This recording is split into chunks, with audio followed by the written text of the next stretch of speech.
You clicked on this video. You chose to. At least, that is what you believe. The click. In 2008, a neuroscientist named John Dylan Haynes put people in an fMRI scanner. Simple task. Press a button whenever you feel like it. Left hand or right.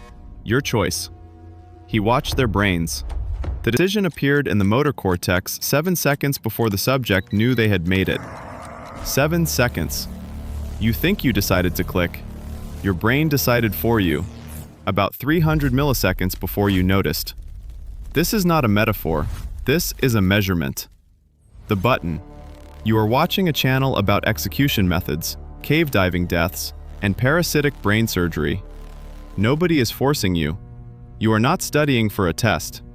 You are choosing to spend your free time absorbing information about human suffering. And you find it, here's the word nobody wants to use, enjoyable. Not like music, not like food. A different kind. A kind that makes you uncomfortable if you think about it too long. So you don't think about it. You watch the next video instead. Your brain prefers that. The Pupils, 1968. Two psychologists named Berline and Nicky. Two sets of images. Set A, landscapes, animals, neutral faces. Set B, car accidents, surgical procedures, crime scenes. They measured two things: how long people looked and pupil dilation, an involuntary response that cannot be faked. People looked at the disturbing images longer.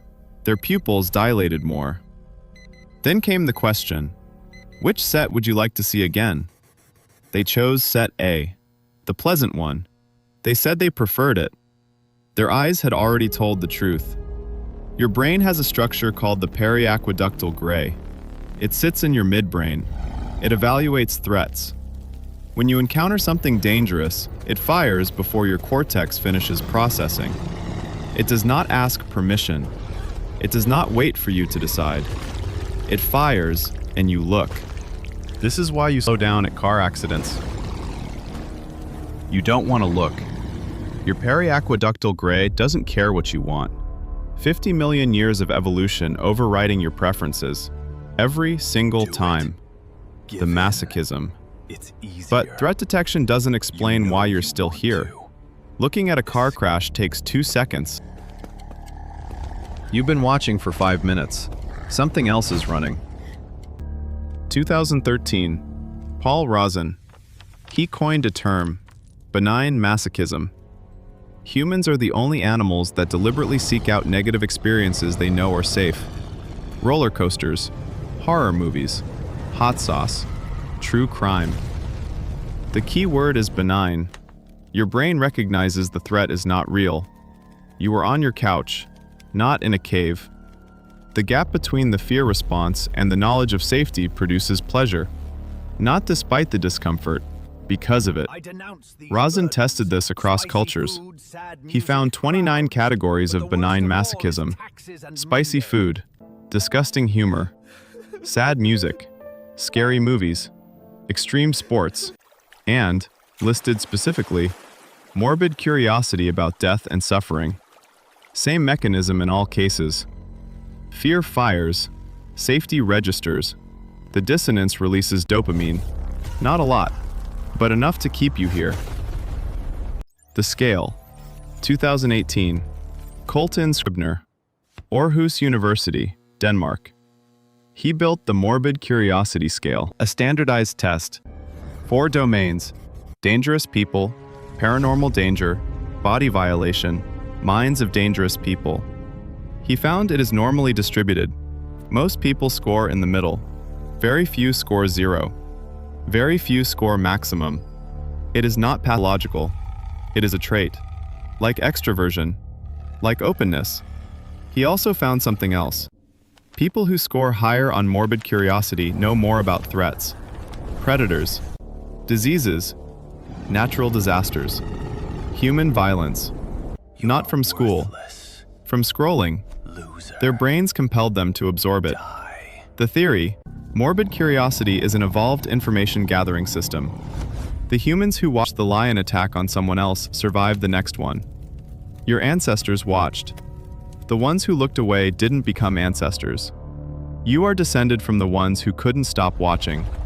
Congratulations on the inheritance. The Lever, 1954. James Olds and Peter Milner. They implanted an electrode into a rat's septal region, the pleasure area, connected it to a lever. The rat pressed it. Small pulse of pleasure. It pressed again. And again. 700 times per hour. It stopped eating, stopped sleeping. It pressed the lever until it collapsed.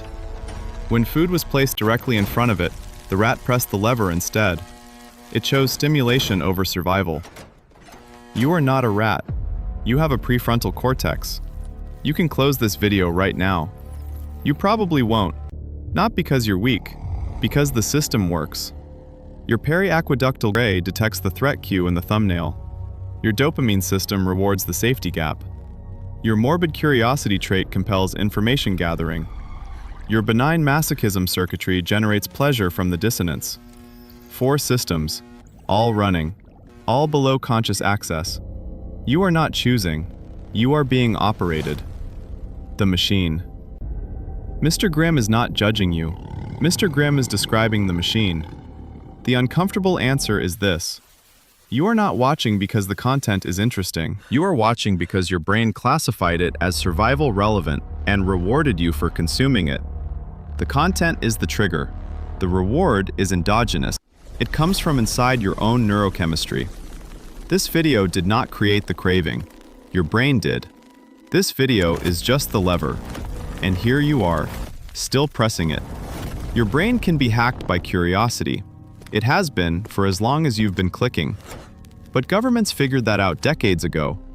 They didn't use thumbnails. They used needles, electrodes, and a budget of $25 million.